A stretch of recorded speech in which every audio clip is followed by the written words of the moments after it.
But we will dive into what we just heard right now. You know, I'm going to get you to save your answers in terms of who you think may have won or lost tonight. We'll do that a little bit later. But do you think anything on the ground game has been changed by what we saw tonight? George, I'll get you to start us out. Well, I think possibly. I think certainly after last night's and I think tonight's too. You know, I think largely they've been pretty balanced. I think Jagmeet might have squeezed out a bit of a win yesterday. I won't break your rule about tonight's. And I think how dare you? I do think it's one of those ones that, you know, all of us talking heads in the press, with due respect, will pick who won or lost, but I think we'll see in a couple days. That often is what happens in campaigns. I don't know that it's necessarily a huge move, but I do think that Mr. Carney got buttonholed on a little bit on, for instance, his use of tax havens and his refusal to say he's against those. I do think that Mr. Poilievre was called out on some, you know, international issues and things, and so I think there's some good opportunity for people to at least have been reminded that Jagmeet's there and what the NDP is there to fight for, and I think that in the perspective of a pretty certain Liberal government, majority or minority, that people will see the importance of voting NDP to make sure that they're there to hold them to account. Okay, Laurie? Yeah, I don't think that this is going to move the mark in a huge way. I think we definitely saw a debate compared to the French debate, higher temperatures, you know, I think much more rigorous exchanges, much more kind of pushing back, a lot more interrupting. Some may not have interrupted enough. At the end of the day, I don't think this changes a whole lot, but it was interesting though, as George was talking, I thought, what is the possibility that there could be a Liberal minority? Like, because the NDP Singh was so friendly to the Liberals a lot of the time, right? And I thought, what is going on here? And I wonder, and like earlier in the campaign, I thought the best case scenario for the NDP is a return of the same, where somehow, you know, Carney ends up with a minority and he needs them. And so I thought, you know, maybe this is kind of wishful thinking on Singh's part, or hope, or something that there's potentially some kind of partnership down the road. But overall, to be an effective ally, the NDP needs to get enough seats. And right now, it's in doubt whether or not it'll actually get enough seats to be official party status in the House of Commons. So, you know, not for me to say at this point whether it's a long shot or what, but ultimately, I think that things probably sit just about where they did a few hours ago. Okay, Susan, your assessment? I'm going to agree with Laurie's last point there. When the debate started, there was one Prime Minister and 3 opposition leaders on the stage, and I think the people who started the debate finished the debate in that same position. Mr. Carney was Prime Ministerial. He got piled on from everybody. Mr. Poilievre was oppositional. He acted more like an opposition leader, sort of dialing in on his slogans, talking about terror in the streets. And Mr. Singh and Mr. Blanchet were pleading for their seats. Quite frankly, they were pleading for votes. They were trying to make deals with Mr. Carney on the stage. Mr. Carney didn't bite on any of that. I think, you know, Canadians will decide what the final composition of the House of Commons is. But I don't think anything changed. No chairs got shuffled today, I would say. Okay, Jordan? So this was a debate tonight to me that Pierre Poilievre really had to have. And I think he went in and delivered that quite well. He went in with the message of how do we tie Mark Carney to Justin Trudeau, and how do we make that stick, and also pivot and then say, and how can we bring that hope and change that you need for the future? So he was able to dial in on some of those affordability messages, really some of these key ballot questions that people have been talking about beyond just the Trump issue. So I think he was able to do that very effectively. The other thing I think he had to do was look prime ministerial, feel comfortable, and I feel he did both of that as well. And people have always said he's too hard edge, he has too much of a hard shell around him. I think you start to see towards the end of the debate a little bit, him starting to kind of show that more emotional side while he's talking about, you know, being out on the road, meeting supporters, and then with his final statement as well. Just he was able to really put the period on the end of the debate by adding that close and saying, you know, we can give you something to vote for in the future. So I think he was very effective in delivering those lines that he started out to do. Did you just say that Pierre Poilievre was hopey changey? I think that's what you just said. I did.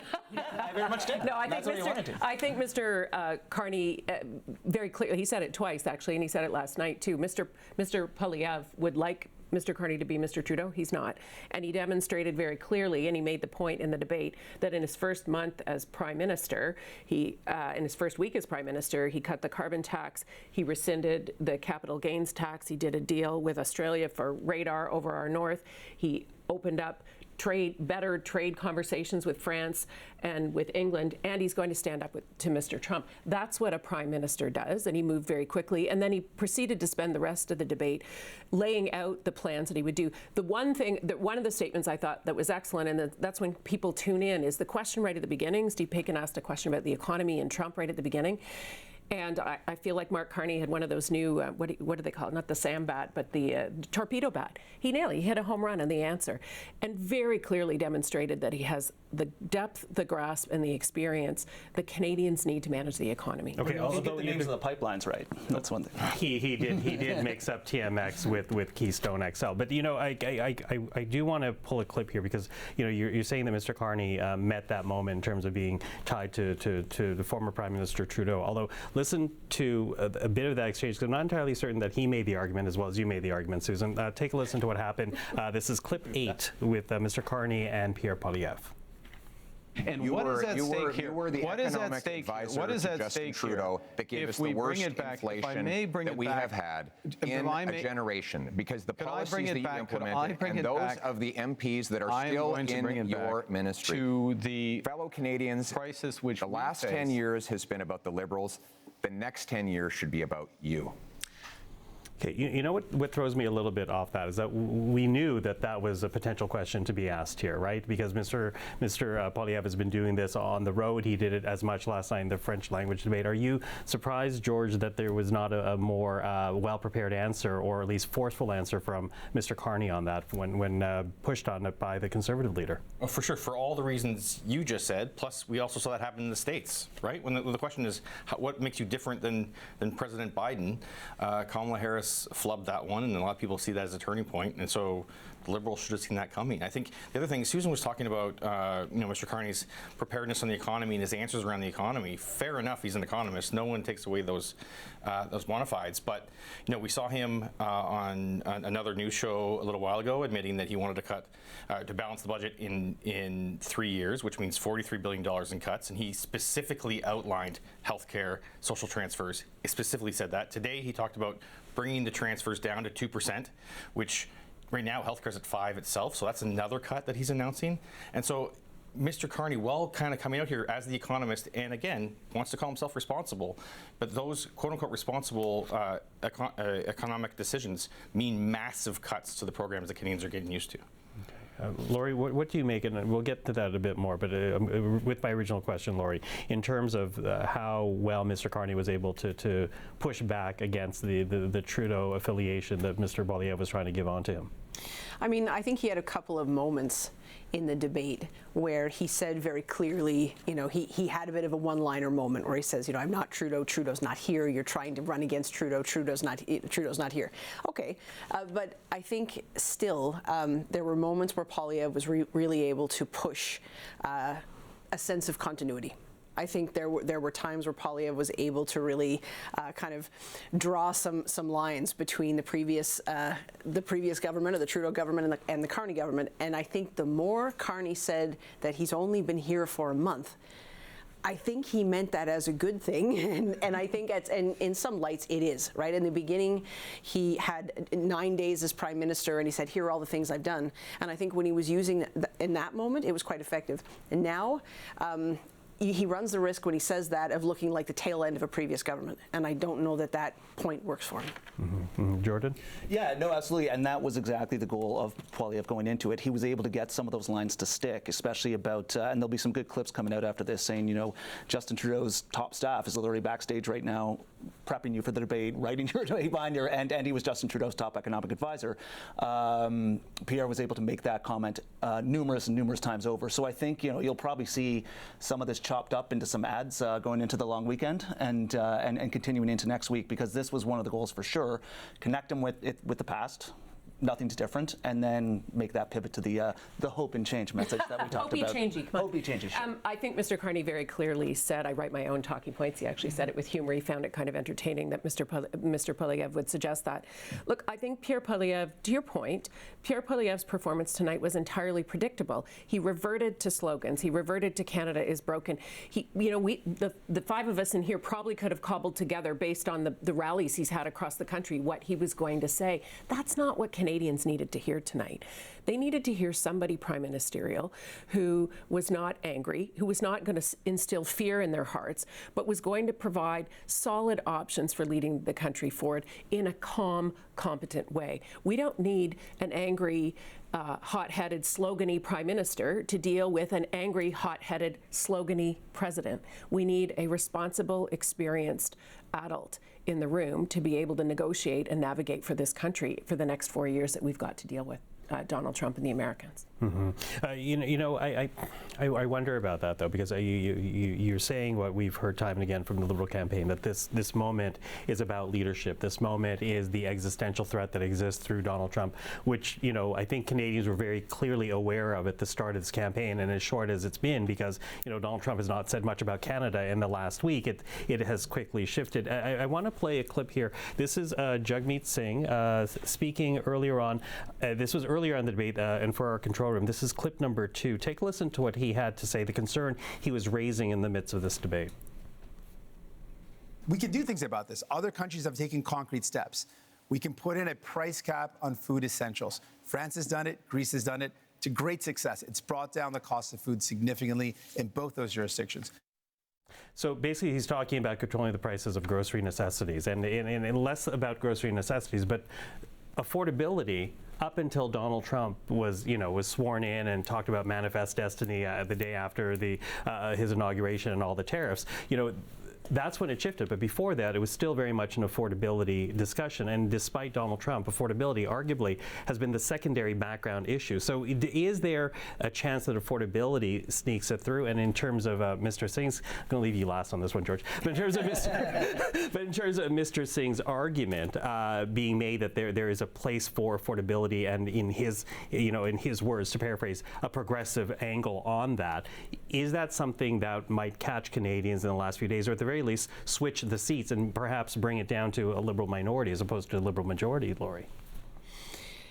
You know what? That's so interesting, because I think there has been, even before this Trump stuff started, there has been a back and forth, and I think a competition around the affordability issue between primarily the Conservatives and the NDP.